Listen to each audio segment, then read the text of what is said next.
వీడు చూడండి, విచారణకు పిలిచి వేధిస్తున్నారట. ఫోన్ ట్యాపింగ్ కేసులో మరో ట్విస్ట్.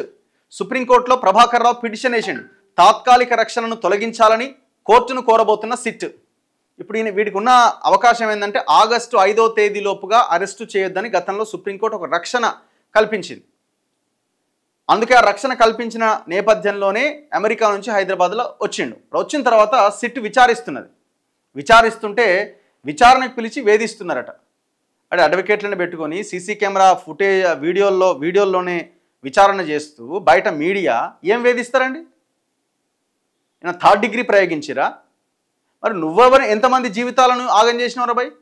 నువ్వు ఎంతమంది జీవితాలతో ఆడుకున్నావు ఫోన్ ట్యాపింగ్ చేసి? నువ్వు వాడు రాధాకిషన్ రావు కలిసి మీరు ఎంతమంది జీవితాలతో ఆడుకున్నారు? మంది ఫోన్లు ట్యాప్ చేసి ఎంతమంది వ్యాపారవేత్తలను బెదిరించినారు మీరు? ఇప్పుడు ఏంటంటే ఆగస్టు 5వ తేదీన ఉన్న ఆ ఎక్స్టెన్షన్ ఆ డేట్ ఏదైతే ఉందో దాన్ని ఇంకా పొడిగించాలనేది వీడి ప్లాన్. అందుకే కోర్టుకి తప్పుడు సమాచారాన్ని అందించే ప్రయత్నం చేస్తున్నాడు.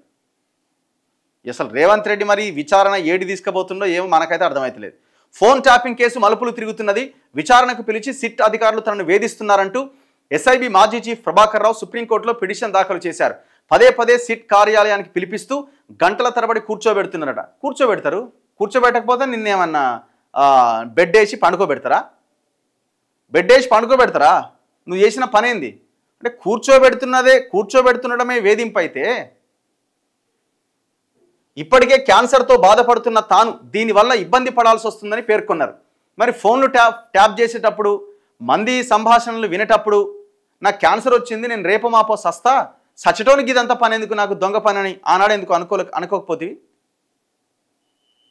ఆనాడు అధికారం ఉంది కాబట్టి కళ్ళు తలకాయ మెదడు మోకాళ్ళలోకి వచ్చింది ఆనాడు.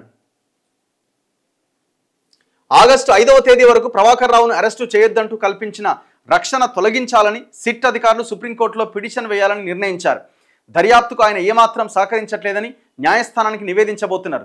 సంచలనం సృష్టించిన ఫోన్ ట్యాపింగ్ కేసులో ప్రభాకర్ రావు ప్రధాన నిందితుడిగా ఉన్న విషయం తెలిసిందే. దీనిపైన కేసులు నమోదు కాగానే ఆయన అమెరికా పారిపోయారు. విశ్వ ప్రయత్నాల అనంతరం సిట్ అధికారులు ఆయన్ను స్వదేశానికి రప్పించారు. ఇక్కడికి వచ్చే ముందే ప్రభాకర్ రావు తనకు ముందస్తు బెయిల్ ఇవ్వాలంటూ సుప్రీంకోర్టులో పిటిషన్ వేశారు. దీనిపై విచారణ జరిపిన సుప్రీంకోర్టు ఆయనకు ముందస్తు బెయిల్ ఇవ్వడానికి నిరాకరించింది. తదుపరి విచారణ ఆగస్టు 5వ తేదీకి వాయిదా వేస్తూ అప్పటి వరకు ప్రభాకర్ రావును అరెస్టు చేయొద్దంటూ తాత్కాలిక రక్షణ కల్పించింది. అదే సమయంలో విచారణకు పూర్తిగా సహకరించాలని ప్రభాకర్ రావును ఆదేశించింది. ఈ క్రమంలో సిట్ అధికారులు ప్రభాకర్ రావును పలుమార్లు సిట్ కార్యాలయానికి పిలిపించి ప్రశ్నించారు. అయితే ప్రభాకర్ రావు తాను చెప్పాలనుకున్నది మాత్రమే చెబుతూ వచ్చారు తప్పితే కేసులోని కీలక వివరాలు ఇప్పటి వరకు వెల్లడించలేదు. ఈ వ్యవహారం వెనుక సూత్రధారులు ఎవరిని ప్రశ్నిస్తే సూటిగా సమాధానం చెప్పకుండా తానేం చేశానో మొత్తం తనపై అధికారులకు తెలుసని, తన పై అధికారులకు తెలుసని మాత్రమే జవాబిస్తూ వచ్చారు. ఫలానా నెంబర్లు ట్యాప్ చేయాలని కూడా తాను ఆదేశాలు ఇవ్వలేదన్నారు. ఇట్లా వాడు మొత్తం విచారణ మొత్తాన్ని తప్పుదోవ పట్టిస్తూ తప్పించుకోవడానికి విశ్వ ప్రయత్నం చేసిండు. ఈ టోటల్గా ఈయన మీదున్న అసలు కేసు ఏంటి అంటే ఆ హార్డ్ డిస్క్లు కానీ వాటికి సంబంధించిన డేటాను ధ్వంసం చేసిన కేసు ప్రధానమైన కేసు. ఇందులో ప్రణీత్ రావు అడ్డంగా దొరికిపోయిండు. ప్రణీత్ రావు ఎక్కడి నుంచి వచ్చిండు? ఈ ప్రభాకర్ రావు పెడితే వచ్చినాడు ప్రణీత్ రావు. ఇదంతా లింక్. ఇక నాకేం సంబంధం లేదు, నేనేం చేయలేదు అని అంటే ఎట్లా?